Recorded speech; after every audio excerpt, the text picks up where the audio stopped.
salama, salama nalihitaji.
Ukurasa wa 100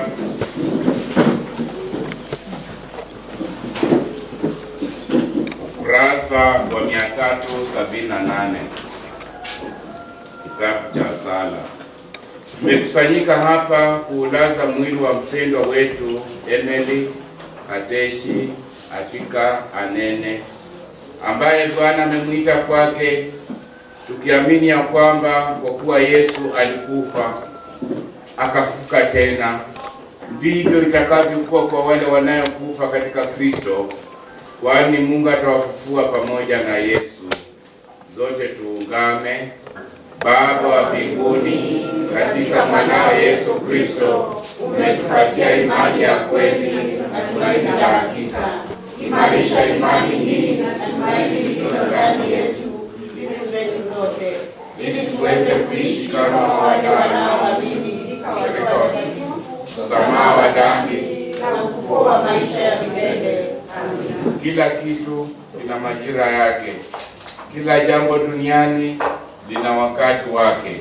Wakati wa kuzaliwa na wakati wa kufa, wakati wa kupanda na wakati wa kuvuna kilichopandwa, wakati wa kuua na wakati wa kuponya, wakati wa kubomoa na wakati wa kujenga, wakati wa kulia na wakati wa kucheka, wakati wa kuomboleza na wakati wa kucheza, wakati wa kutupa mawe na wakati wa kusanya mawe pamoja, wakati wa kukumbatia na wakati wa kuacha kukumbatia, wakati wa kutafuta na wakati wa kupoteza, wakati wa kuhifadhi na wakati wa kutupa, wakati wa kurarua na wakati wa kushona, wakati wa kukaa kimya na wakati wa kuongea. Napoendelea kusimama, tutapata Zaburi ya 25 kwa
Isaburi yekwe ya makumi cyenda.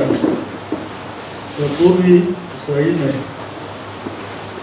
tukasoma kwa lugha ya mama.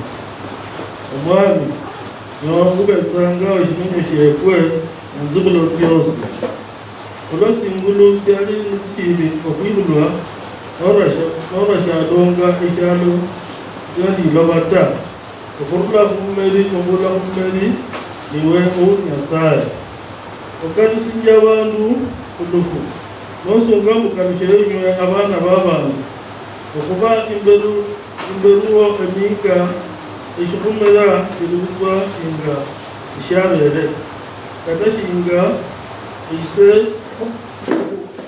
yokubameza ikiro obayibula shinga umukola wengana niloro wengana obunyasi obusebuka mukibi busebuka obutendemwa mungolobe olomulombunyani okuba maliranwe obulumako kandi oburasi bwo oburayabeyibwa barero maya nubwekwe imberuwo kageryonono kwekwe umabisi obulafu bw'omunisyo okuba madanga kidado kyekwe kyose obulumako emika kyekwe twezanga shinga okwisya omuya ndalo zemika kyekwe emika 7 kata owundi kugwa amani kuba emika 8 nekubutowu nekutwa okwakyo omumyaka nokutwa ende ikibera twesanga bwangu ikibera ikuwawo agenda kumanyire omunyali wokumago kata obulasi bwoshinga bagwa obulusinja bwekesye obulisibulaga obugumugwe bwesingano kyeke ogawalenje omwoko gw'omukesi eyo omwami kalisire obulalina obabeere abasumba bokukisa omagwigwi obulisye obwezigo obulalugu ikore omana ebwereje okusangana sindano omukozi yose sindano etya okusanje singangolwa kyali o okatali sindano siyekwe siyekyo katanede emika etya olokolerwamu okubi zikole yalolekyere abasumulu nende ebyali baana baabwe kalusije omwami Nyasaye wekwe gwe kwito okumisye ebikole by'amakono kwekwe ekyo emirimo ky'amakono kwekwe ekitusinje sekwe unda Mwana unda Roho Mdafu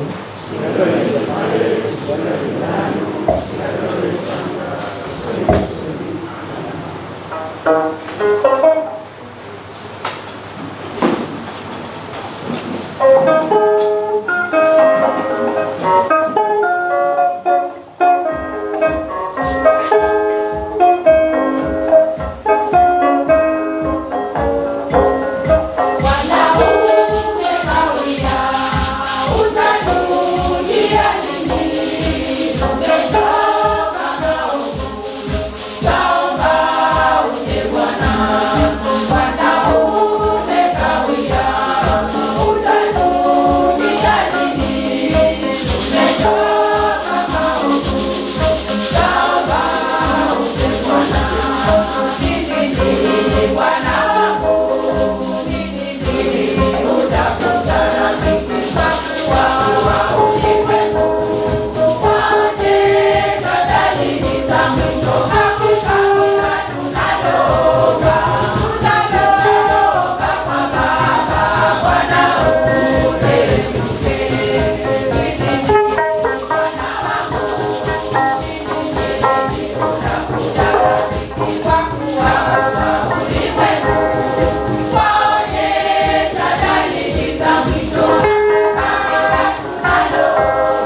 kusoma Wakorintho wa kwanza 15 kuanzia 20 kuendelea.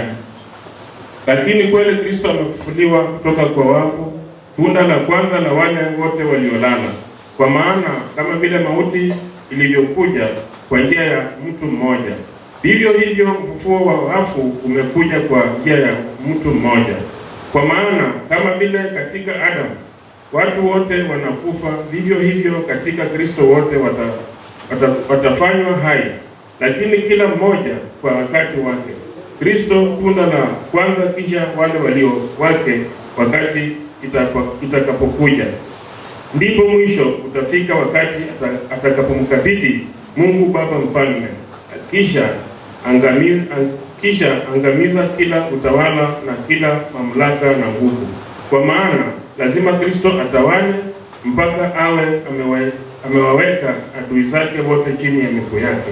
Adui wa mwisho atakayeangamizwa ni mauti. Kwa maana Mungu amewaweka vitu vyote chini ya miguu yake. Lakini isemapo kwamba vitu vyote vimewekwa chini yake, ni wazi kwamba Mungu aliyeitisha vitu vyote chini ya Kristo hayumo miongoni mwa hivyo vilivyoitishwa.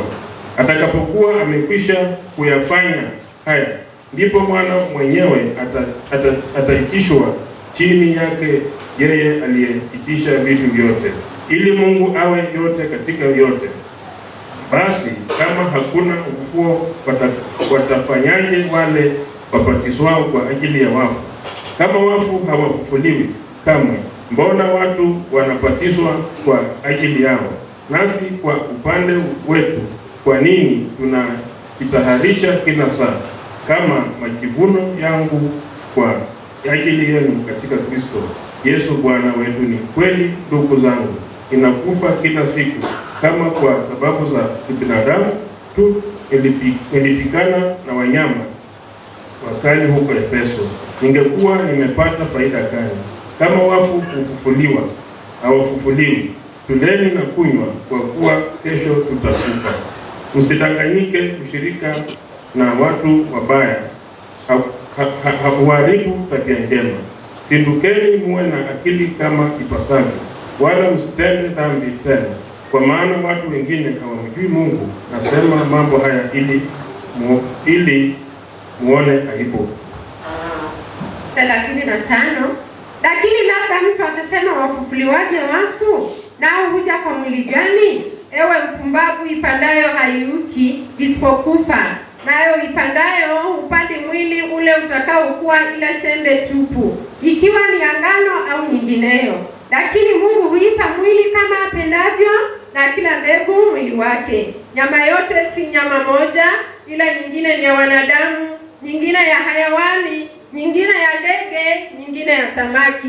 Tena kuna miili ya mbinguni na miili ya duniani, lakini fahari yake ile ya mbinguni ni mbali, na fahari yake ile ya duniani ni mbali. Kuna fahari moja ya jua, na fahari nyingine ya mwezi, na fahari nyingine ya nyota, maana iko tofauti ya fahari hata kati ya nyota na nyota.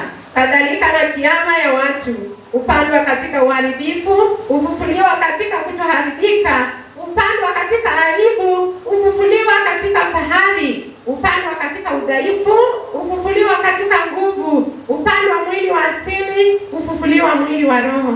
Ikiwa uko mwili wa asili, na wa roho pia uko. Ndivyo ilivyoandikwa, mtu wa kwanza Adamu akawa nafsi iliyo hai. Adamu wa mwisho ni roho yenye kuisha, lakini hautangulii ule wa roho, bali ule wa asili baadaye huja ule wa roho. Mtu wa kwanza atoka katika nchi na wa udongo. Mtu wa pili atoka mbinguni. Kama alivyo yeye wa udongo, ndivyo walivyo walio wa udongo, na kama alivyo yeye wa mbinguni, ndivyo walivyo walio wa mbinguni. Na kama tulivyoichukua sura yake yule wa udongo, kadhalika tutaichukua sura yake yeye aliye wa mbinguni. Mstari wa 50. Ndugu zangu, nisemalo ni hili: nyama na damu haviwezi kurithi ufalme wa Mungu, wala kuharibika kurithi kutokuharibika. Sikilizeni, namwambia siri, sote hatutalala, lakini sote tutabadilishwa ghafla, kufumbua na kufumbua, parapanda ya mwisho itakapolia, kwa kuwa parapanda italia, nao wafu watafufuliwa na mili isiyoharibika, nasi tutabadilishwa. Kwa maana mwili huu wa kuharibika lazima uvae kutokuharibika, nao huu wa kufa lazima uvae kutokufa. Kwa hiyo mwili huu wa kuharibika utakapovaa kutokuharibika, nao huu mwili wa kufa utakapovaa kutokufa, ndipo lile neno lililoandikwa litakapotimia, mauti imemezwa kwa kushinda. Uko wapi, mauti, kushinda kwako? Uko wapi, mauti, uchungu wako? Uchungu wa mauti ni dhambi, na nguvu ya dhambi ni sheria. Lakini ashukuriwe Mungu, yeye atupaye ushindi kwa njia ya Bwana wetu Yesu Kristo. Kwa hiyo ndugu zangu wapenzi, simameni imara, msitikishe zaidi sana katika kuitenda kazi ya Bwana, kwa maana mnajua ya kuwa kazi yenu katika Bwana si bure. Hilo ndio neno la Bwana.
ya St. Mary's abacheni beka bosi familia na mwenda zake. Bwana Yesu asifiwe. Amen. Asifiwe tena. Amen. Mimi naitwa Helena Ura. Niko hapa kusimamia unenaji kidogo. Hatutanena kwa urefu, tutanena tu saa zingine tunasalamia tu, kwa sababu familia ndio iko na unenaji mrefu, tena tutanena kesho, si ndio? Familia St. Mary's, ningesema hivi, pole sana kwa kupoteza mama Kateshi. Wacha Mungu awapatie nguvu. Familia mwenda zake, pole sana. Wacha Mungu aendelee kuwasimamisha. Sasa kwa haya mitukufu yako zaidi kazi bila mboranda. Tutaanza hivi, watu wa familia. Nitaanza na Mera Kadima wapi? Kadima, karibu.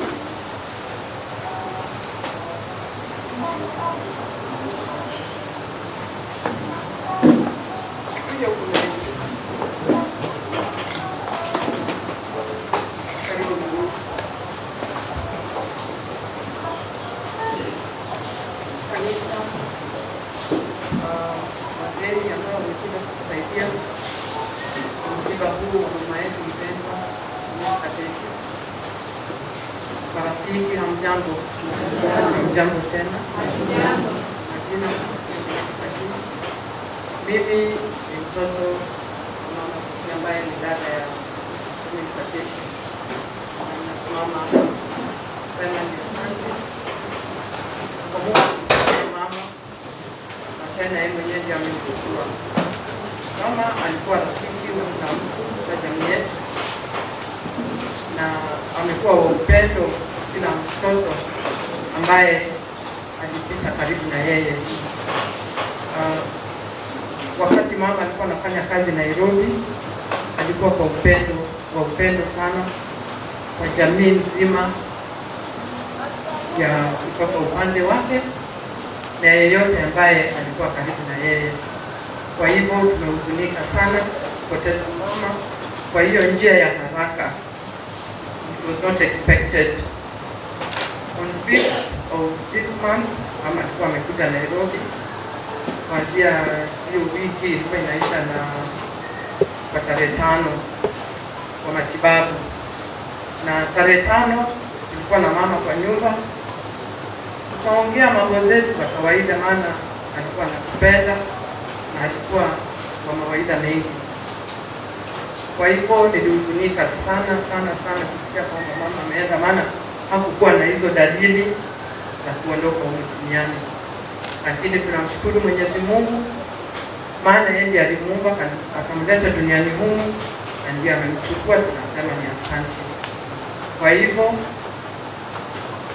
wageni wote, kanisa, jamii, majirani, tuombee sana, maana hii ni pigo ya pili ama ya tatu kwa miezi 3 ambazo zimepita. Mwanzo tulimleta hapa ndugu yetu Titus, tumekuwa na matanga nyingine pia kwa jamii, na sasa mama ndio huyu amelala. Kwa hivyo tunahitaji maombi, ni huzuni kwa jamii nzima, na tunapoomboleza tuomboleze kwa upendo, maana mama alikuwa mtu wa upendo sana, alikuwa mkarimu, and so many things she did to many of us. Kwa hivyo ninaombea roho yake, Mungu amsamehe makosa yoyote ambayo anaweza kuwa amefanya duniani humu, na amkaribishe katika hekalu lake. Asante. Asante Mama Mary, kama unakuja kama mnenaji wa pili tena usirudie yenye Mary kwa nena. Tuko hapa na mzee Ojango, aliandika Ojango. Ojango ni nani? Mzee Ojango. Kama yuko tutaendelea mbele. Joseph Nene and sisters. Joseph Nene ako wapi?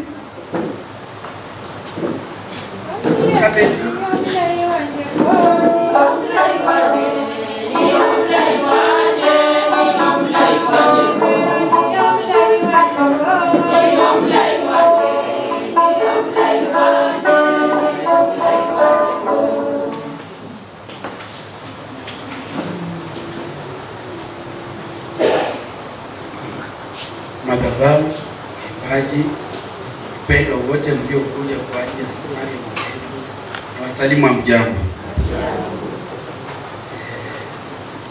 Ningependa kuchukua nafasi hii, maana familia ni kubwa, shughuli zitakuwa kesho. Ningependa kuchukua nafasi hii nipatie dada yangu mkubwa nena mambo machache kukamilisha shughuli nyingi zitakuwa kesho. Kanisa takatifu, familia yetu ya Mama Emily, wageni wetu wote, marafiki, Bwana Yesu asifiwe. Bwana Yesu asifiwe tena. Kwa majina naitwa Esther Ayua. Mimi ndiye mjukuu mkubwa katika hii familia ya Anene. Baba yangu ndiye alikuwa mkubwa, alafu baba Gabriel Msina Anene, alafu na wengine. Kitu nitaongelea kuhusu mama Emily.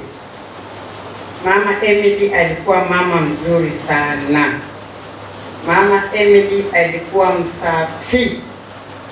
Mimi nikikaa na mama Emily Bungoma, mama Emily ndiye alinifundisha ukivaa nguo, vaa nguo mara moja, usirudishe kwa mwili. Mama Emily ndiye alinionyesha namna ya kuosha nyumba, namna ya kupika mboga ya kienyeji, lisuta. Kwa hivyo naiweka roho yake mahali pema. Mwenyezi Mungu kazi yake huwa haina makosa. Kwa hivyo waita mama apumzike kwa amani. Asante. Bwana sifiwe tena. Kama familia tumepata pigo lingine ambayo sasa tunahitaji mtatusaidia kwa maombi, kwa sababu sio kawaida. Hii ni familia pana, familia kubwa, na challenges zimetuzunguka. Ndio Biblia inasema kuna wakati wa kuzaliwa na wakati wa kufa, lakini hata saa hii kifo ikitokea huko utatamani tupitie kwa madirisha. Kuna mwenye anatamani kufa saa hizi, hata ukiwa na miaka 100 kifo ikija utaepa. Tunaomba tu tubebe kwa maombi. Familia kubwa, hii ni familia kubwa sana, lakini God grace itatosha. Mtumishi wa Mungu Isaya 6 kuanzia penyewe anasema hivi: kati Uzia mfalme alikufa, alimuona Mungu. Ni masaa ambayo tunaomba Uzia akufe katika maisha yetu, ili sisi familia yetu tukamuone Mungu. Jamani, mbarikiwe. Kwa majina naitwa Joseph Anene. Mimi ni kijana wa chini huku, lakini vijana ndio wanashikilia bongo, na mmoja ukikatwa kuna tumaini ya kuchipuka. Mama amekatwa, ndugu yetu mkubwa alikatwa, lakini kuna tumaini ya kuchipuka katika familia, na tutatangaza wema wa Bwana na ukuu wa Bwana katika jamii yetu. Mbarikiwe sana. Kwaya kwa pambio kwa fupi tu tukiita Esther. Esther upande wa familia ya marehemu. Esther ni nani? Esther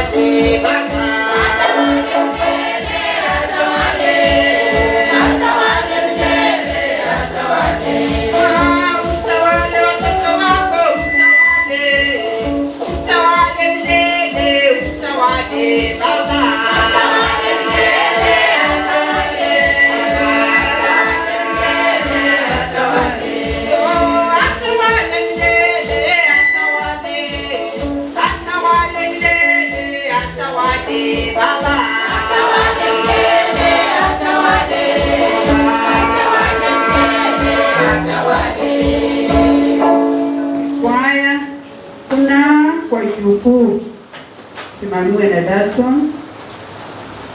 Daton uko wapi?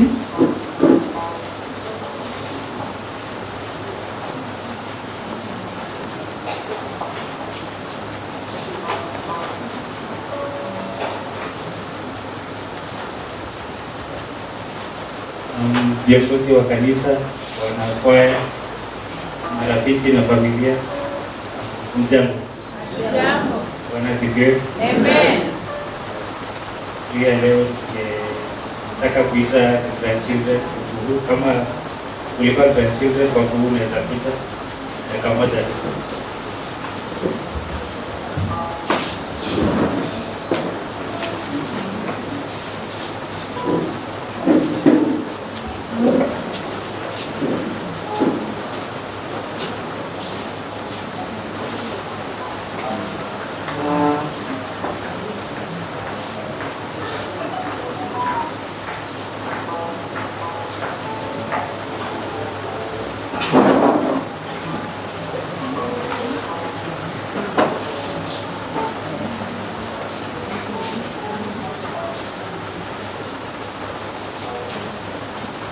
So ningetaka wajiintroduce tu, then nitaongea tao.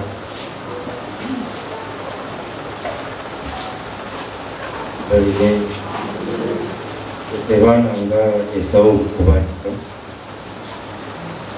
Huyu ni kuhu, alikuwa anapikia chapati.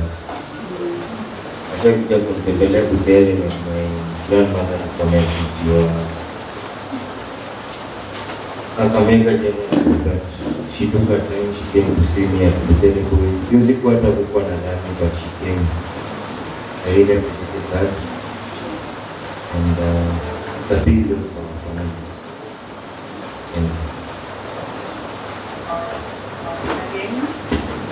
Majina naitwa Irene Uhu na kusema Mungu ailaze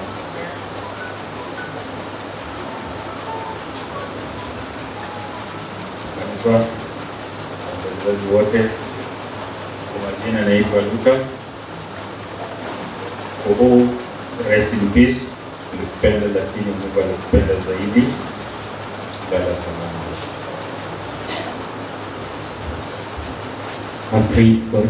Amen. I'm Eugene Anyangu, though I've not spent time with her, but may God rest her soul in peace.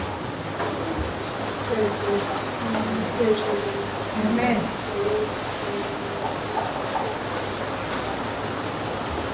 Praise the Lord. Amen. My name is Irene, and may you rest in peace, and I will forever cherish you. Amen. Thank you all for coming. So I pray that God bless me for another story of eternal peace. And God please be my sister.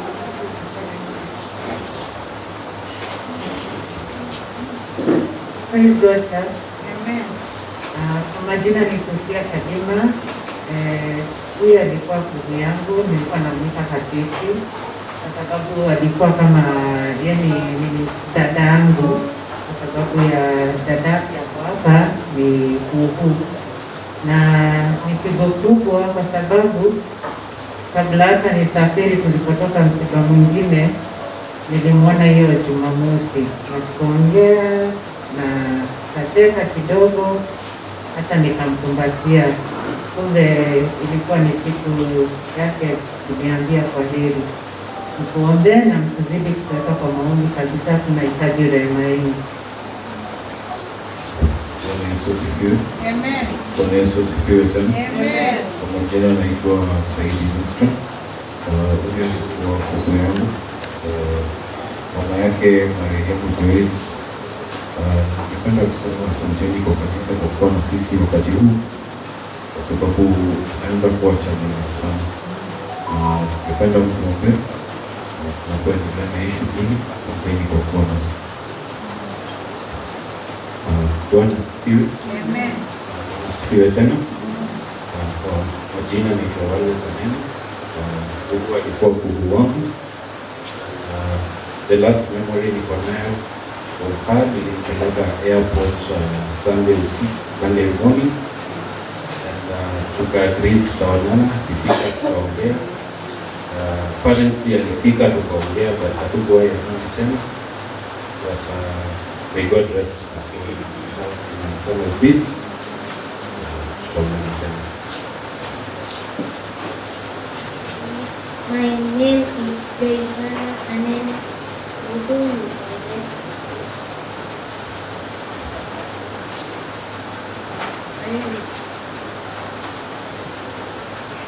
My name is Anna. Who was responding with my grandmother. A very close friend of mine. I told her last on Saturday before she passed away on Sunday. And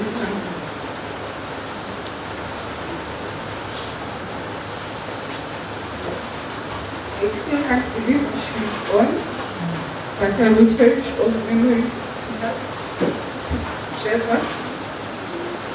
And I will miss her so much.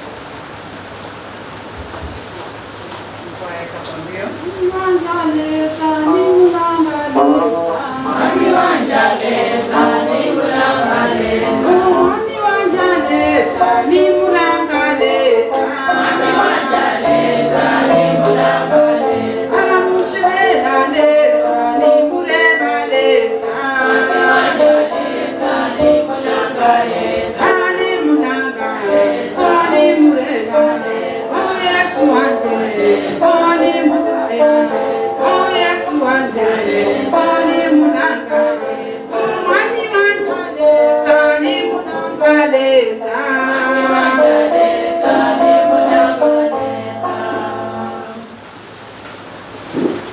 Asanteni. Kwa majina ni Dalton Msina Nene.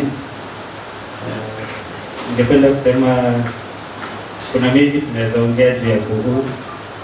Mengi tutarudia, but kila mtu anarudia yake kulingana na vile alikuwa na relation na yeye. So kuhuu alitupenda tukiwa wadogo, nakumbuka, na alikuwa msafi kabisa. Nakumbuka kuna wakati tukiwa wadogo nilienda nikaoga, but nikasahau kuosha slippers. Hakukuja huwa anakuwa mkati, ananiambia sijaoga, lakini mimi najua nimeoga, ni slippers tu sijaosha.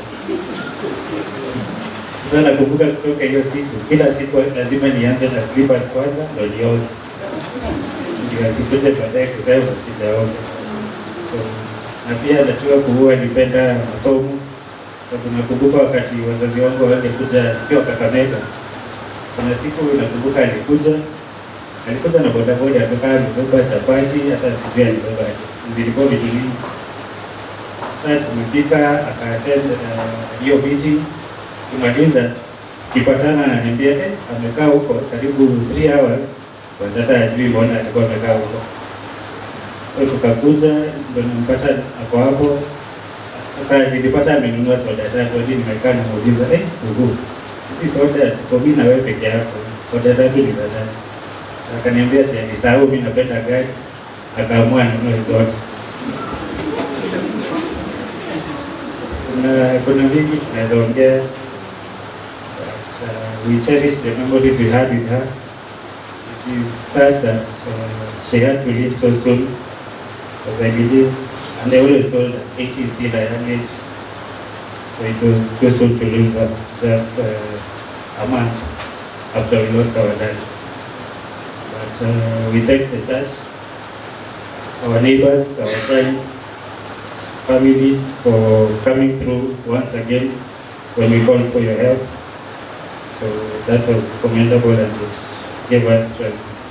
And to the family, I know these moments are difficult, but we'll come out stronger from them and we'll soar to great heights. That is all for today. Thank you.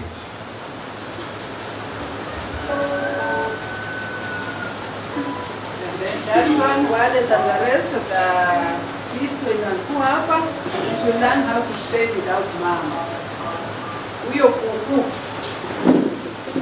Alafu kuna kapambio kidogo, kuna Zabedi and the wife. Wako? Zabedi and Mama Catherine wako? Tutapita pale, tutanena kesho. Alafu tuingize Mama Sofia Kalima.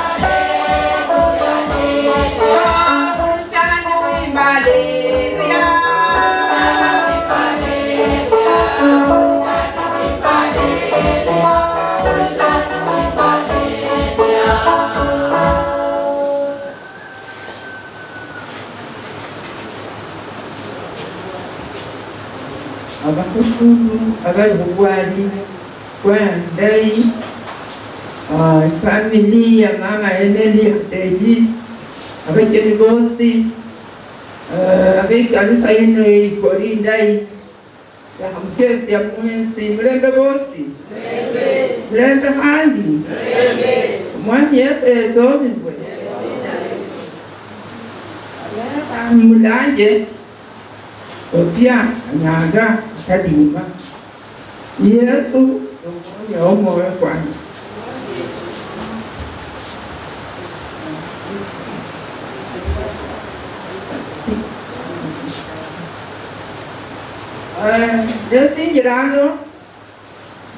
Usinjirano muhana wefwe Emily Adeji. Muhana wanje yanagaka mama embira lihuwa asinyije naboda mama ewulire kubere naye kinga bantu bakyamana yalonda obuyanzi bwefwe okula abantu okusolalata ola abaana abangi omutyanye gowundiza yowundi aboda nafukirira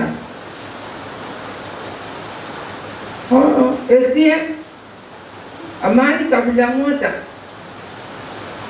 Emeli yalwalire esebran nasiyesindisa hali engoni yako enaimanya shetani mbolere mu kuponya natawe ne shetani siyanyalata yafaya mana nawe wala begame ahasimu ukatomunana yale utaongea mwana wefwe Emeli utikirengeni naye ekintu kitindi okugabana ndolo omuntu yandara Emeli yabola ekintu kyekyo olyokuwa werera ano midalizaha mpesa kabakofuta lakini yeyalizanga nalire inusu neyanje inusu neyiye. Bwana Yesu asifiwe. Kibula bweri tulipendana pano bweri bobei tawe nenda hayugo okukonya Emeli okukolera musimu kyenyaza okuwenyaga ndana mureberetinga nali tawe neshetani harera makuwa mangi mara uku embere nekifaranga mutindo nehasire nehalizei na Emeli nawoda buta esienzia toga. Bwana Yesu asifiwe. Sikumkadiria kama na Emeli ili mali yanje ni mali ya Bwana. Bwana asifiwe. Iseshino kembola manji Emeli ndenya lokole serambi kwa mwana wefwe akolera ni mwana mtiti kuisie lakini akajua mimi ni mama. Watoto wake wakajua mimi ni mama wa Emeli. Kwa hivyo nina huzuni nikahababu alomundu urungungwa asoya na alesho huini ahabana befu yahamwele kala beraha busunda hamwele. Bwana Yesu asifiwe. Lakini nilijua njia tangu niliitwa na Mungu na baba akajua hii yote utaiona kana kofu kavuranga sikira papa omikulu wananga niamba mani akosinjane sebe mwabyese tomu empira akali katoto ndakalola mkwa maji katohubwana lenda korwa. Bwana Yesu asifiwe. Ndabera ndakubira Emeli aliboda kukani na vijano sina mutu na ninajua Mungu wangu yiko na Yesu Kristo mwana yofwe Emeli abenuwe ingale mundira bana baboda kato usafi hali kato mwena amanyiro we yini yeye chakazenye neta. Bwana Yesu asifiwe. Ndabuda ndabule mwana wefu atiene ndamakuha keke akolera omusyalumu yafaye uba amanyire wezo kumura oyo kumanyirata kunyala kumukinira nikuitomia nepapa yahale kulala yendanga Emeli wefwe utile nemusiko jije nihale mumanyire lotenda musiko jamenyanena musiko kireyana noti rwaya hado lakaluhaiko utaenda toka na njomwele nyanza eyo ndio rwaya utaenda na hii musiko haitokingi hapa. Bwana Yesu asifiwe. Maji kalo na nitasema kesho kama nitakuwako Bwana Yesu asifiwe. Ndio mnako.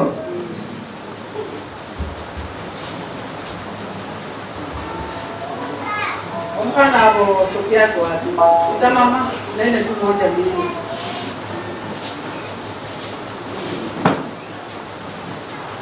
Sofia pole.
Asante Janet, Dorothy na Rita, nasikia yetera za ndalwaji. Alafu kutiabu next kapambio tukafupi. Kunenendo mwami Alfred Saidi Son-in-law.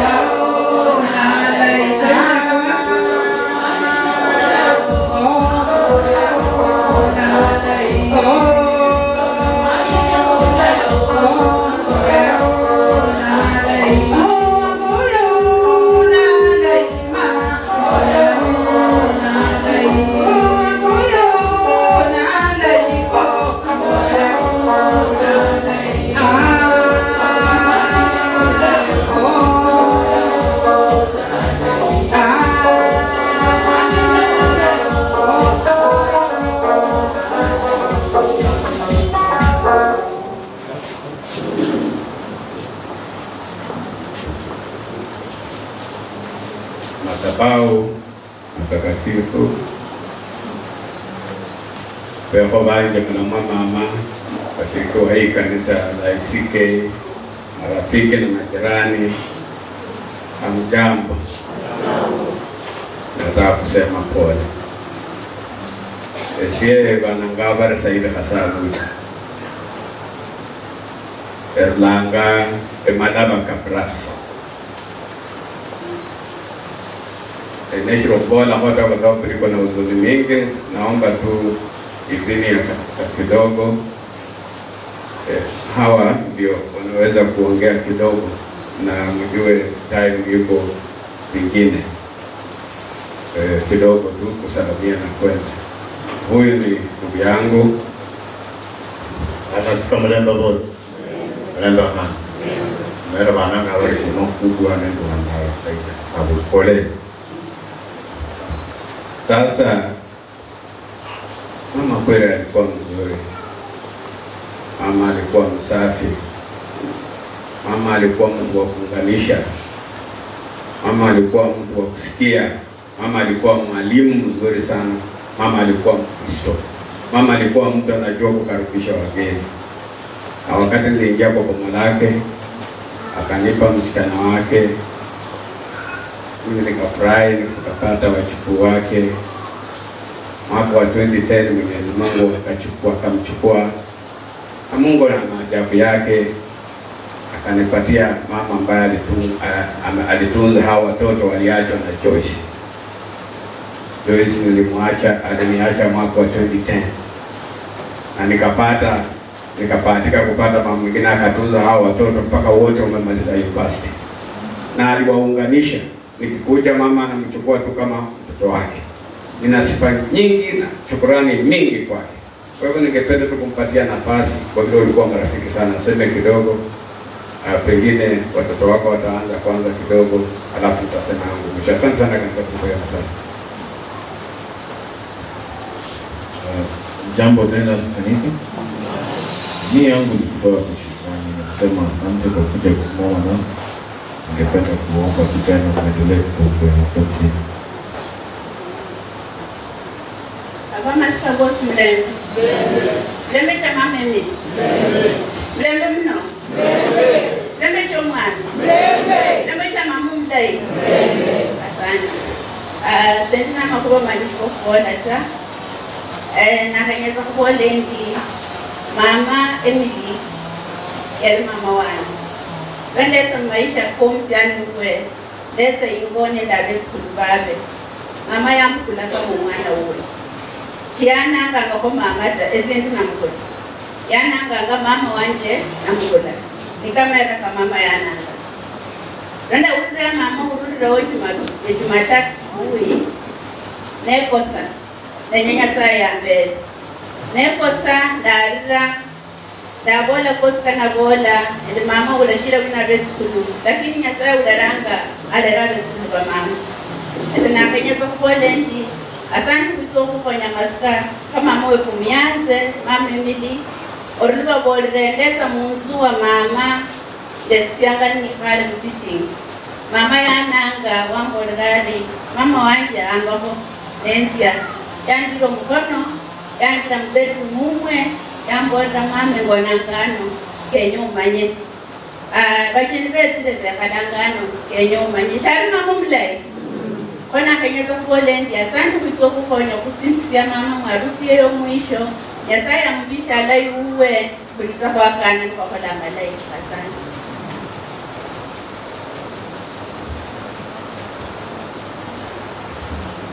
Asante mwana. Nakushukarua Sembeza mshauri wa gavana wa Kakamega County kwa Mwami Fernandes Barasa, Kakamega County. Madhabahu, mimi sina maneno mengi ya kusema. Nataka kurudishia mama yangu mkwe maua mengi kwa ushauri wake kwa huu muda wote nimeweza kujua. Nataka tu kumwomba Mwenyezi Mungu ailaze roho yake mahali pema peponi. Na kurudisha shukrani kubwa kwa kanisa la ACK. Mna umoja, mnahubiri mahubiri mema. Nakuambia pole weko banje kurule kiroza. Pole weko banje bebuanga belweka weiboli. Senyanza kuona ni pole zingine zimetoka kwa baba yangu. Baba yangu walikuwa wanapendana sana. Lakini unajua alianguka atembeange, amekaa kwa kiti zaidi ya miaka 12. Alisema nikifika nilete pole zake. Kwa nyingine ya mwisho na kijana ya mwisho alikuwa hapa kwa mazishi ya ango yake, lakini kwa sababu fulani hangeweza kukuja. Akisafiri akifaulu kuwa hapo kesho itakuwa mzuri, lakini alisema pia nifikishe pole yake mapema. Kwa bange basikare kutirane weshi mshirala sabenya sae hakabai kuikulwa kuisiketi khabi akwere seno bulamu mama na watu wala titanga chero wanje yendra ubere kombolo dawa la khabetu kwa kushikala kono na kurehera zikhabe mkemene tsini. Asante. Sasa kutisanga kuchitengo shukumalira shukulanga abakhaye bebe Doro Tandrita ikwaya nibo balanga ko situloreka Doro Tandrita Salama, salama kwa Yesu niko salama, Baba. Salama kwa Yesu niko salama, salama kwa Yesu niko salama. Oh, salama kwa Yesu niko salama, salama kwa Yesu niko salama, Baba. Salama kwa Yesu niko salama,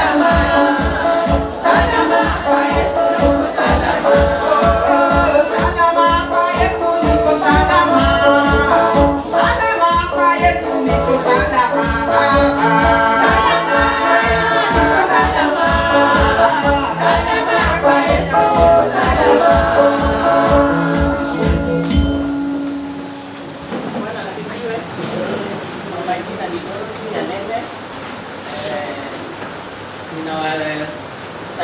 Katika jina la Yesu. Amjambo. Hatujambo. Mwenzangu Rita atatangulia kunena. Viongozi wa kanisa, wa Kristo, jamii na marafiki, hamjambo. Bwana asifiwe. Amen. Kwa majina ni Rita na leo niko na huzuni kuja kumsindikiza mama Emily. Nilimpenda sana, mengi imesemwa juu yake, lakini alikuwa mama mzuri, rafiki mkubwa, na alikuwa anatusupport kwa mambo mengi na mawaidha. Kama familia tunawashukuru kwa kushika mkono, lakini ingeweza bila nyinyi, sisi ni wadhaifu. Na the other day kisha bypass na mtatushika mkono pia, na tena mmetushika mkono yetu kuwaombea. Mungu awabariki, tuendelee na hiyo umoja, na pia tuombee mama Emily, Mungu ampumzishe mahali pema. Tutammiss sana kwa wajukuu, hata majirani na familia. Tuendelee kwa umoja, na mtu alikuwa anazungumza tukae tunapendana na tushirikiane, tuendelee tu hivyo. Na watu wengi wamenena juu ya maisha yake, lakini mama alipenda nitasemaje, kukaribisha watu na kuwapikia, na alipenda wageni na marafiki. Tuendelee tu kupendana hivyo hivyo, na Mungu awabariki. Asanteni. Asifiwe tena. Ni mengi yamenenwa kuhusu mama na ni mengi sana, hata sidhani kama tutaweza maliza yote kusema leo, but vile mama tulimjua, especially mimi kwanza, namjua kama mama mzuri. Alikuwa mother-in-law, but zaidi akakuwa tena ni mama. Akanichukua kama msichana wake, hakunibagua hata kidogo. So na akanipenda na moyo wake wote, na nikasikia niko safe mkononi mwake. So ninamshukuru tu kwa hiyo. Halafu vile mama mambo yamenenwa mengi, kitu kilichomfurahisha sana ni wajukuu wake. Hakuna I think kitu kilichokuwa kinamfurahisha zaidi kama kukuwa na wajukuu wake wote, sio kuna Dalton pekee, wajukuu wote. Na hata program haingetosha picha. I think ana picha karibu za kila mjukuu. Mtu akitembea anapigwa picha na yeye, na unasikia anaulizia wajukuu wangu, wajukuu wa Stanley, alikuwa anataja watu na majina, wajukuu wa fulani wanaendeleaje, alikuwa anawapenda sana. Na Dalton, Wallace, Winston, Amy yuko hapa, rambirambi zake nimezifikisha. Alikuwa hapa juzi, so angeweza kurudi. Laura, Ian, hao wote, hao ndio wanajua kuhu first hand. Na ninaona leo hawakuwa na jambo la kusema, na ninaomba kesho Mungu awape neema waweze kusema jambo, kwa sababu Huyu alikuwa anasema kila siku unafanya hivi, wakikuja akapika, anapata wamepata, amepika mandazi, amepika chapati, kuku. Visiting za shule hakuna yenye alikosa. Kila mtu wao I think huwa alienda visiting ya shule. Kama amepika chapati, amepika mandazi, amepika kuku, mimi nilikuwa nasafiri tu kumalizia hivi na kupanga, tunaenda shule.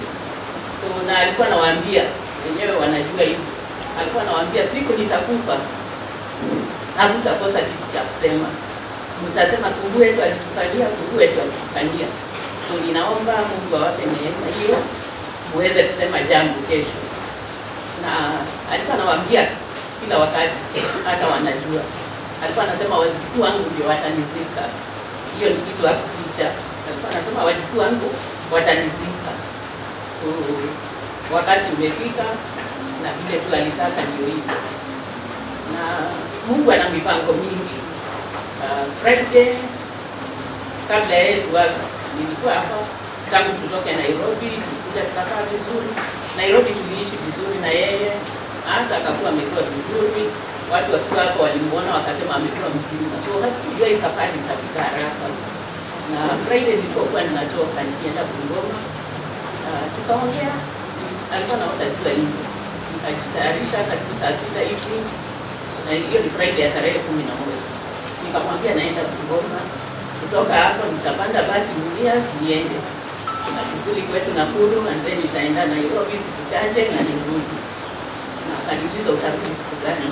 Nikamwambia sikali, after Easter nitakuja. So sikujua hiyo ndio wakati wa mwisho na yeye. But nilipofika Bungoma kabla sijatoka jioni, panda basi ya jioni. Dalton alikuwa njiani akikuja. Ndio aende hiyo mazishi ya Bungoma.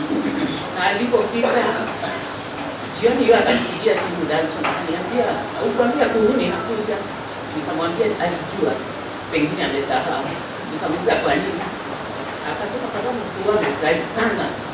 Amefurahi sana sana. Hata ananiambia siamini macho yako. Ananishika akaniambia Dalton, wewe siamini macho yangu. So wakakuwa weekend. Sunday ndio ninapata simu Uhuru anasema hivi hapo hivi, anasikia baridi na kumbe wakati wake ulikuwa umefika. But nashukuru Dalton alikuwa karibu na yeye. So at least hakuwa pekee. Na nikashukuru Mungu wakati niliporudi kufikiria hiyo maneno. Nikashukuru Mungu nikasema alipenda wajukuu wake sana. Wote equally, hakuna mwenye alipenda zaidi ya mwingine. But muda mrefu tangu Dalton akiwa mdogo alikuwa ananiambia Dalton si mtoto wako. Dalton ni last born wangu.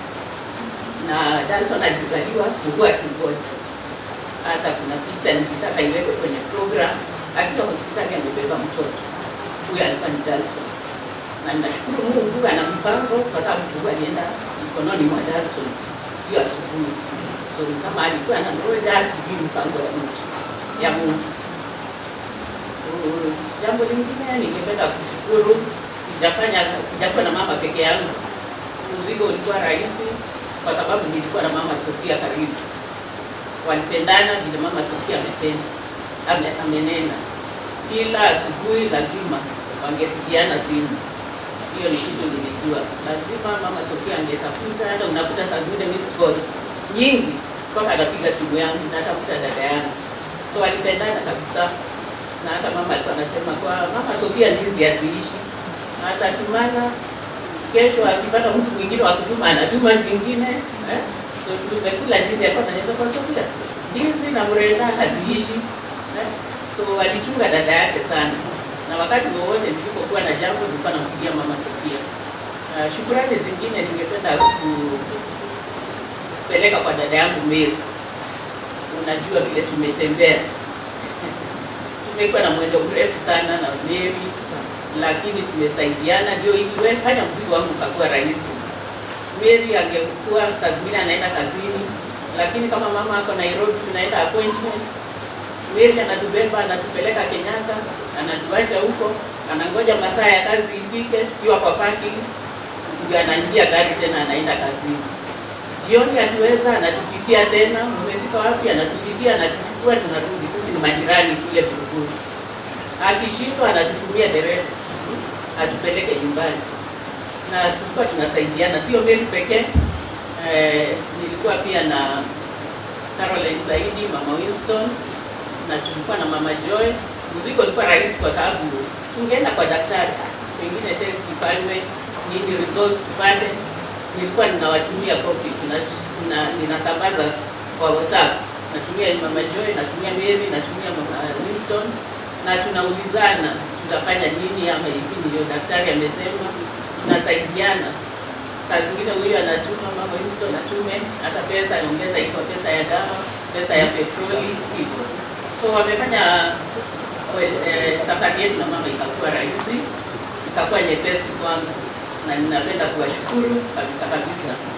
Ningependa pia kushukuru kanisa kwa vile mulikuwa na mama, kama tulivyokuwa hapa Sunday na tukaomba muendelee kuombea kanisa. Mama alikuwa treasurer wao miaka mingi, na hakuna, nilisikia juzi Wallace na Winston wakiongea wakisema angepata pesa ya kanisa kwa sababu alikuwa anamuona ile Sunday akitoka kanisani anakuja anaketi kwa meza na kitabu akifanya hesabu zake, na hizo ni enzi zile watu walikuwa wanaweka pesa kwa juu.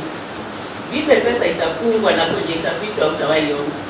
Na juzi ndio walikuwa nasema ungemark noti, uweke alama, hata ukuje mwezi ujao itakuwa hiyo noti iko kwa hizo pesa. Hata ungemuomba change, angeguza pesa ya kanisa. Afadhali atumaje dukani utafutwe change, lakini pesa ya kanisa ni ya kanisa mpaka wakati itatakikana. So alikuwa treasurer mwaminifu sana kwa miaka mingi, na nimeshukuru vile kanisa wamemshikilia miaka yote mpaka aliposhindwa kutembea kukuja kanisani juu ya arthritis. But pia Mungu akamtumia wengine. Kuna mwalimu ni Madam Evelyn, alikuwa anapitia nyumbani kila siku.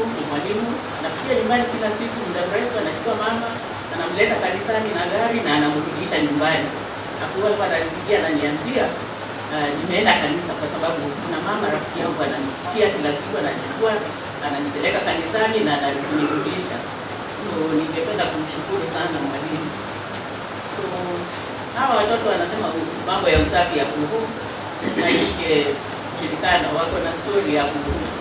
Walikuwa wanaingia nyumbani wakifunga shule, mama ananunulia kila mtu slippers, na ungevaa slippers ya mwingine.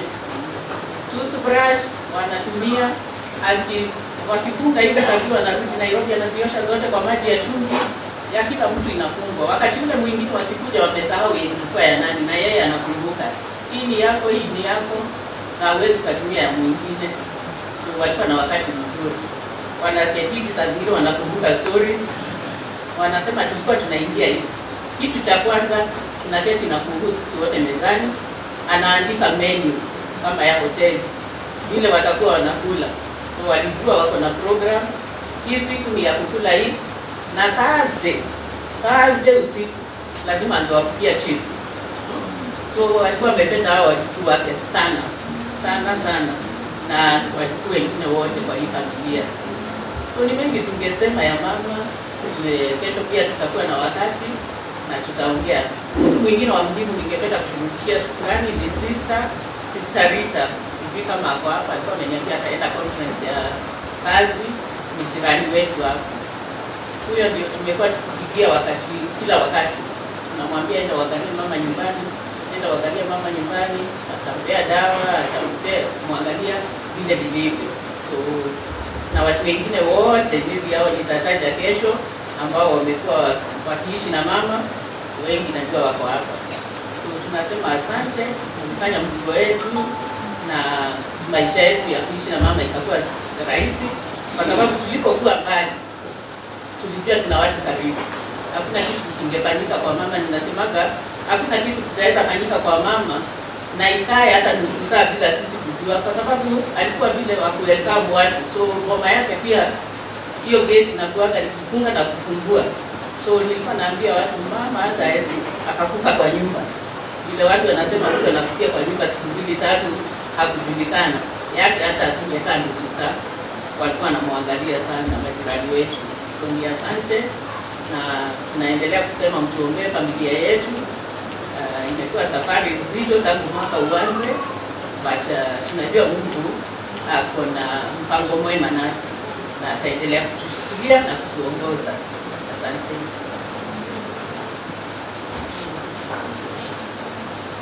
Asante.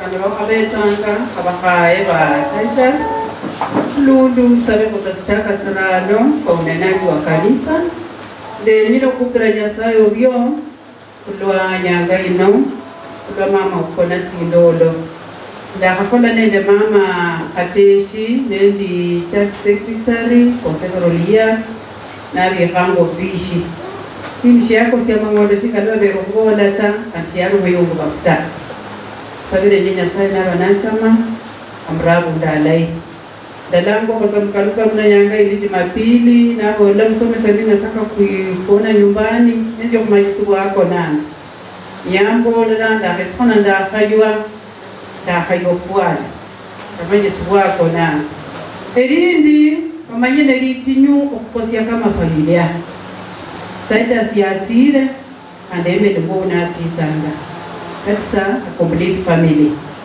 ime kama pastor wa kanisa nimehuzunika sana ndenyo kukola Titus narangirira ngo kutyesha vileta acheni ndio glory kuweta bantu bano bakona tsindolo Titus alikuwa rafiki yangu binafsi kwa sababu ndabona ngakosa Titus ndenya everything to be done wenyewe shekora ruende lakini saa hizi that family the comrade Dorothy where you and Rita kaduwa kwa Titus yenyanga kutekeleza kwa kanisa alikuwa hajamaliza. Ninajua kwamba Rita unajua. Naomba ya kwamba Mungu akupitie kwako utekeleze yenye Titus alikuwa anataka kumalizia kanisa. Alafu mama Emel lala salama. Nyasaye mwana Emel, Nyasaye kule elira lyo mwamiri songo. Waya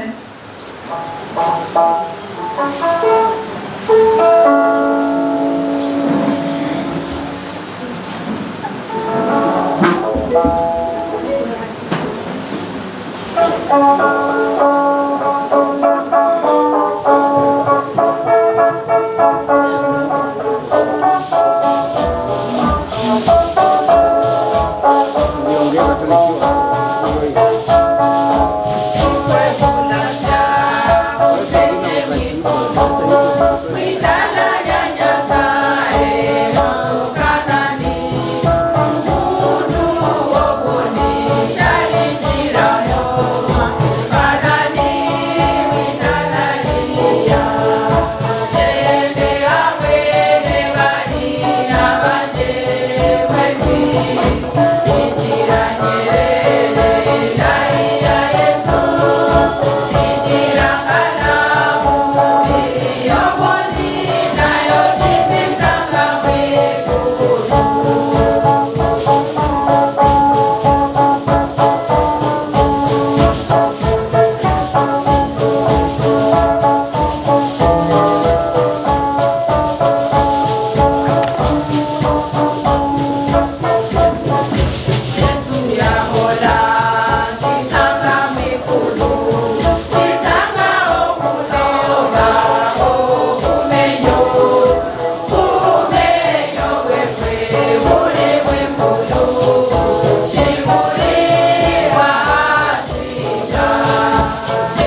Katika jina la Yesu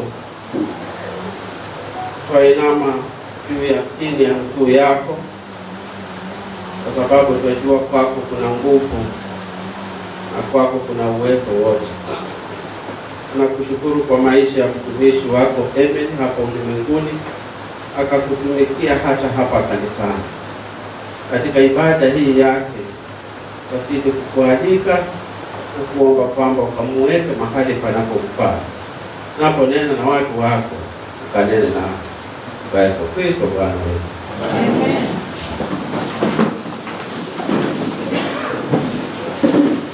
Mchungaji wa parokia hii ambaye ni kanoni wetu wa kanisa letu la Kianglikana, walimu wote wa makanisa, lay leaders, kwaya, wazee, wamama na aswa familia ya mama Emily kutoka karibu na mbali, na wasalimu. Bwana Yesu asifiwe. Amen. Lembe mwezi. Amen. Lembe cha Emily. Amen. Kwa wale hatujakutana, naangwa Richard Kea. Kristo Yesu mwokozi wa maisha yangu. Kwa neema ya Mungu nilihudumu hapa, nikawa kasisi wa Emily huyu na Titus na familia yake miaka 4 kutoka mwaka wa 2015 mpaka 2019 Januari. Jambo moja ambalo nilifurahia sana kwa Emily, mara mingi alikuwa anajua kulinda saa, na vile wamesema alikuwa mtu wa usafi. Nilipoingia katika nyumba yake mara kwa mara, na hata chakula chake kilikuwa safi, kwa sababu nilibarikiwa kule mara mingi. Niliposikia ameaga baada tu ya kumzika mtoto wake Titus,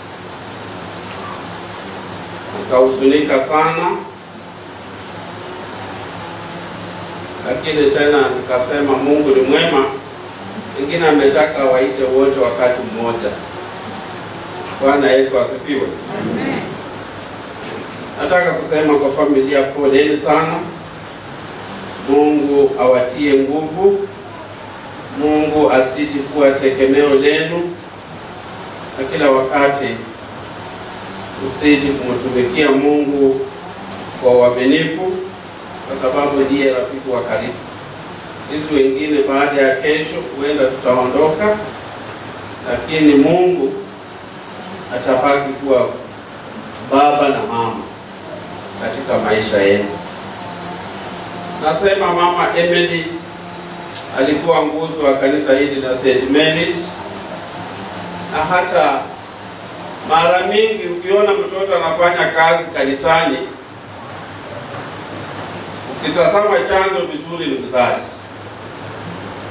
Kuna wengi wana watoto wenye uwezo, lakini hawakubali watoe mchango kanisani. Ama ni uongo? Abantu nabayinya babola mwana ola lokwa balala mene ulo nafo. Utamenye ile andotao.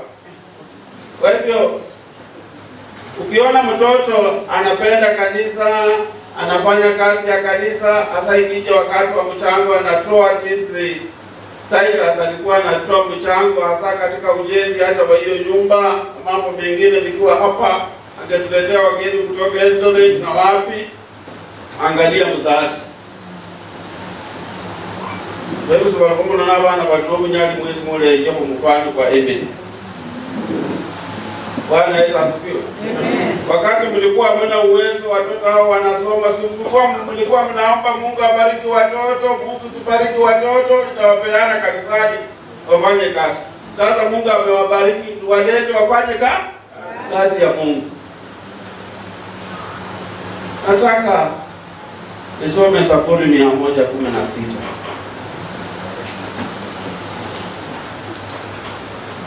Kwa sababu ya saa sitaenda sana. Zaburi 116 tutasoma mstari wa 15. Mstari wa 15 unasema, kwa Kiingereza unasema, precious in the sight of the Lord is the death of the saints.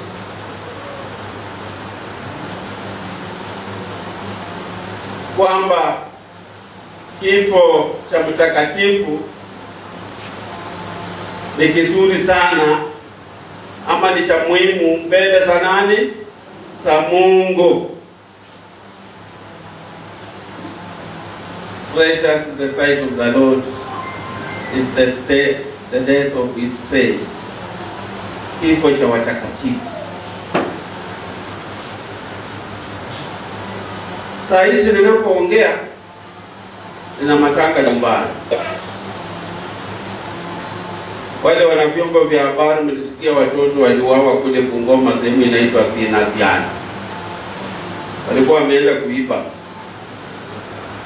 na wakakutana na kifo. Na leo hii ninapoongea nikitoka nyumbani, pia msafara ulikuwa unatoka kwenda kuchukua mmoja wao kutoka moja Bungoma. Na tutamzika pia kesho. Hajakufa kwa sababu amegojeka, lakini amekufa kwa sababu alikuwa ameenda kuiba.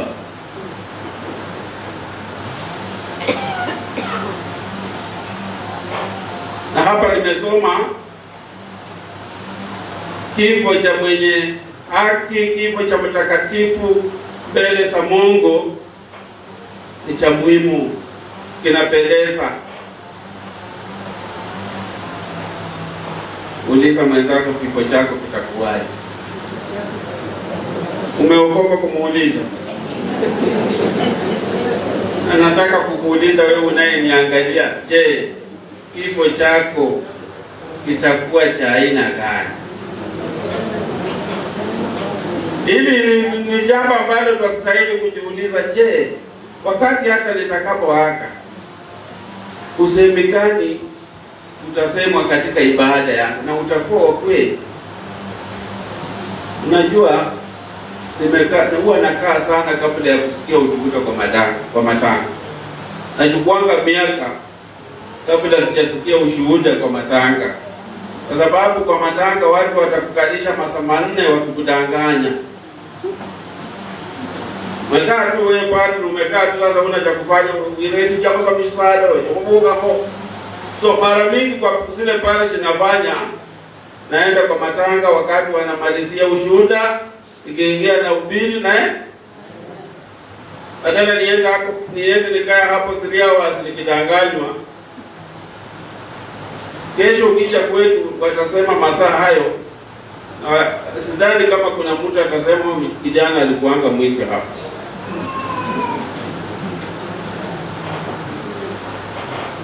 Sasa hata wewe ni mwizi, ukiambiwa uandike ushuhuda wako ukiwa hai, utaandika na kuanga mwizi? Bwana. Au utaandika hivyo? Na nimesoma kwamba kifo cha mtakatifu kinapendeza mbele za nani? Kile ninajaribu kusema, wakati tuko hai na tusiwe watakatifu. Mungu atusaidie tutembee katika njia ambazo zinampendeza yeye. Bwana Yesu asifiwe. Mungu atusaidie wakati bado tunaishi tuenende na mapenzi yake. Je, mimi na wewe, kifo chako itakuwa cha aina gani machoni pa Mwenyezi Mungu? Penye amebaki Mama Emily, mimi na wewe, hata tukifanya ibada kutoka leo mpaka Disemba 31, hatutabadilisha kitu. Unanielewa vizuri? Hata tukimsifu aina gani, hatutabadilisha kitu. Hata tukifanya mila zote, hatutabadilisha kitu. Lakini kile kitamfaa ni hapa nimesema, kifo cha mtakatifu mbele za Mwenyezi Mungu ni cha busara. Kati hayo ni maoni yangu, nami sijui kabisa alikuwa kweli mtakatifu. Ni vile mimi sikujui kwamba wewe ni mtakatifu. Bwana Yesu asifiwe. Mara mingi tumesomewa Timotheo katika matanga. Hata niliangalia kwa hiyo program, nilifikiria familia imeweka, watu wa wanaweka. Mamua mnaweka namna gani? Wale wamewaifiwa. Nasikia mtu akisema I fought a good fight. Yes. I've won the race. Hiyo ndio mara mingi na huwa inasemwa. Nimevipika vita vilivyo vyema, mwendo nimemaliza, imani nimeilinda, kilichobaki ni kuvalishwa nini? Taji. It's my prayer kwamba Mama Emily apokee taji. But kuomba kwangu peke yake huenda kutabadilisha maisha yake, ndio yatabadilisha, yampe taji. Na sasa kwa sababu Emily ameaga, hawezi sikia, wewe ambaye unanisikiza, maisha yako uishi maisha ambayo yatasababisha uvalishwe nini? Taji. Utasikia watu wakisema wameandikia wenye wamekufa, tumevipika vita vilivyo vyema. Ni mara ngapi sisi ambao bado tuko hai tunasema ninavipika vita vilivyo vyema? Vita vilivyo vyema si kutembea tembea ukisambaza uongo. Vita vilivyo vyema si kuwa mchoyo. Vita vilivyo vyema si kuua hata wenzako. Vita vilivyo vyema manyire kulia no mundaka no kuonga inyanga inamba nabula kwako lakini atenda asamuti matala muno nabo lobe nabwe mana mama arube munzu indi atemu indi nya atokawali ubina je azambasi ya sope.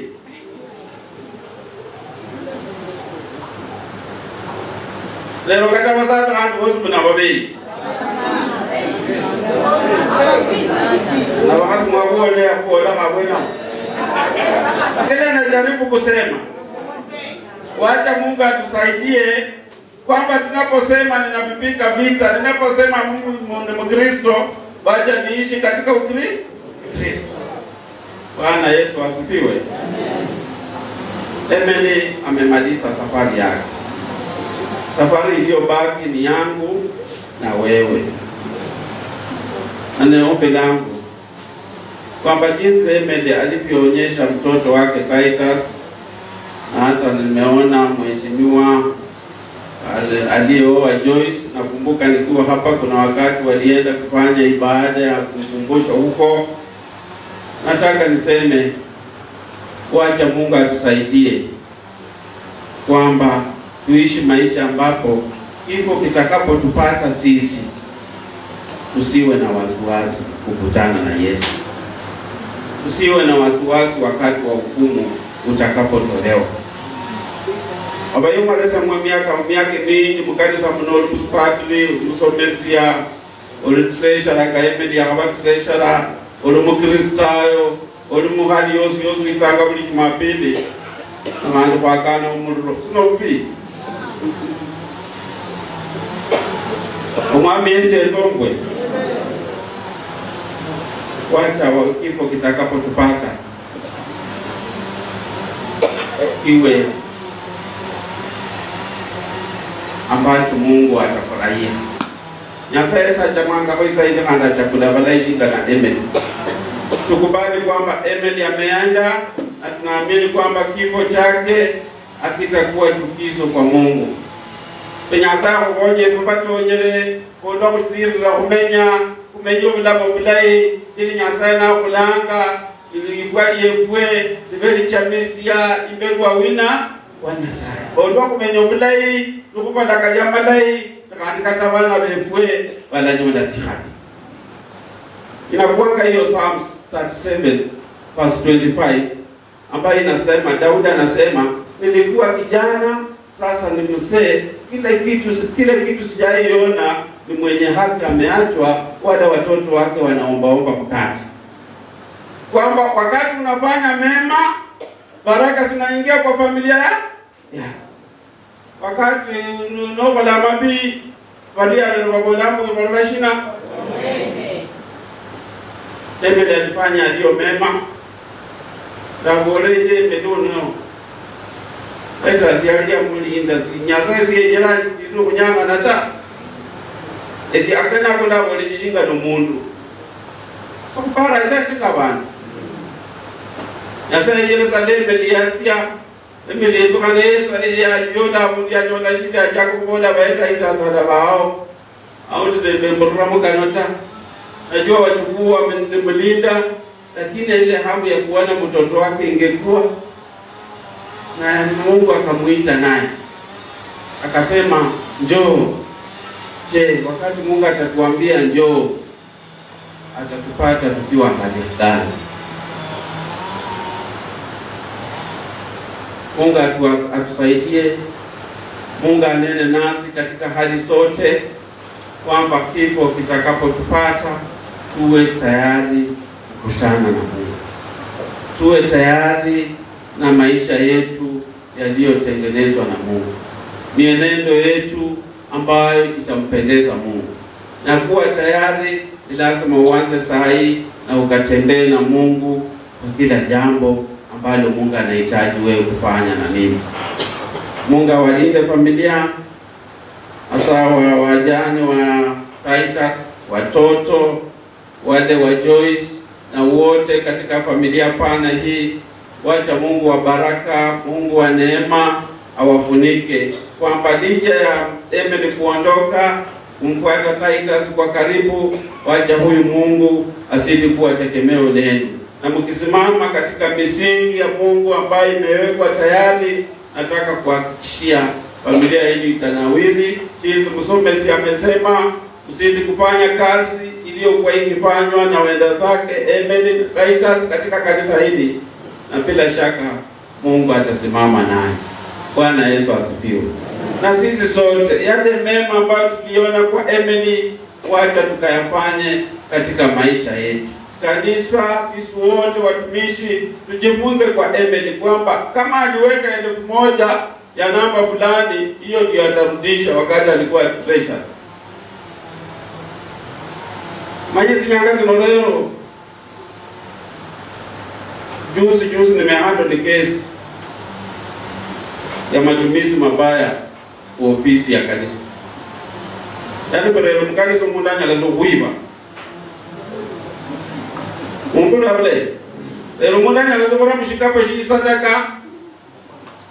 Berero msanda kama masika tuna ashas wana collect sadaka, because kuishi hata kwa matanga mtu anaweka kofia ama anakuja na sahani yake ya kuokota sadaka na anapodero mebaya kama wa masu.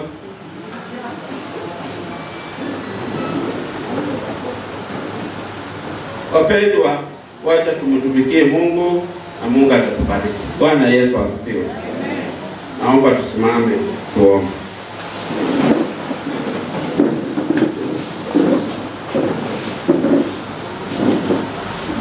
Baba, katika jina la Yesu,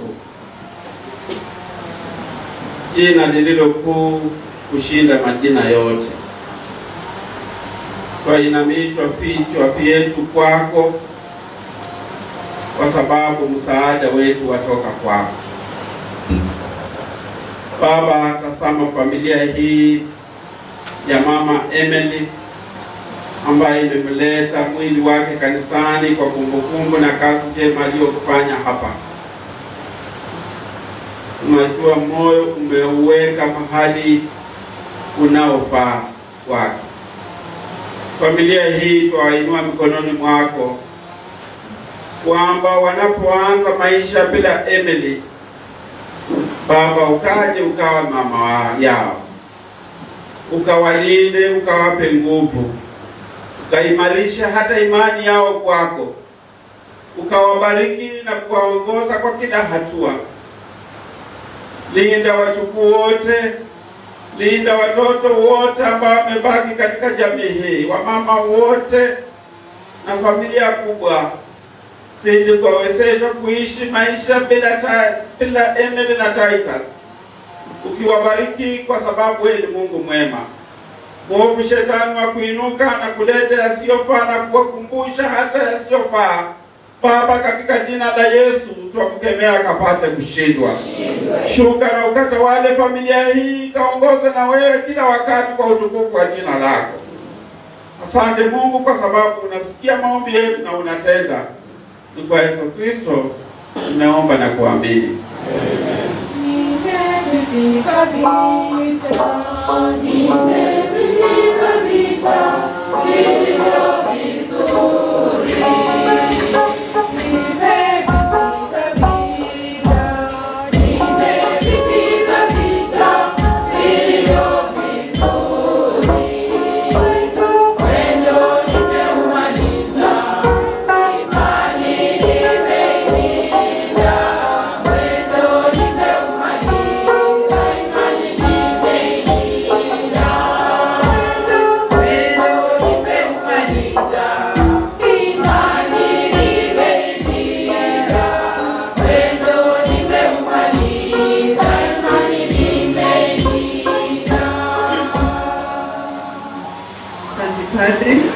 Sasa imefika wakati wa kutoa zaka.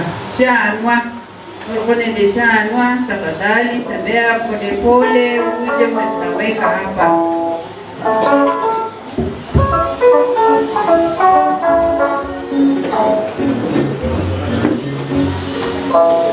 Haya, weka wimbo kwa sadaka. Tafadhali.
Salama, salama, naliita jina lako, nami niwe salama.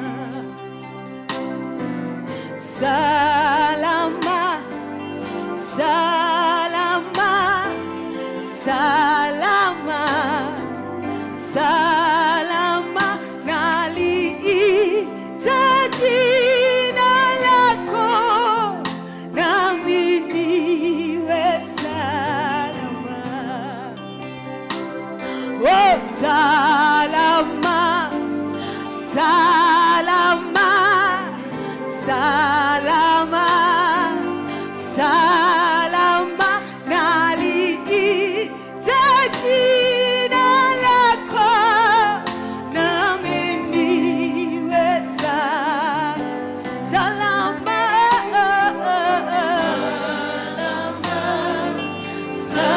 Salama. Inua mikono yako na sauti yako. Kwa Yesu ni salama. Yesu, jina lako, nami niwe salama.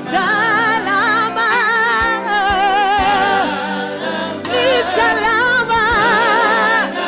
Salama. Kwako Yesu, naliita jina lako, nami niwe salama.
nitapungukiwa kitu.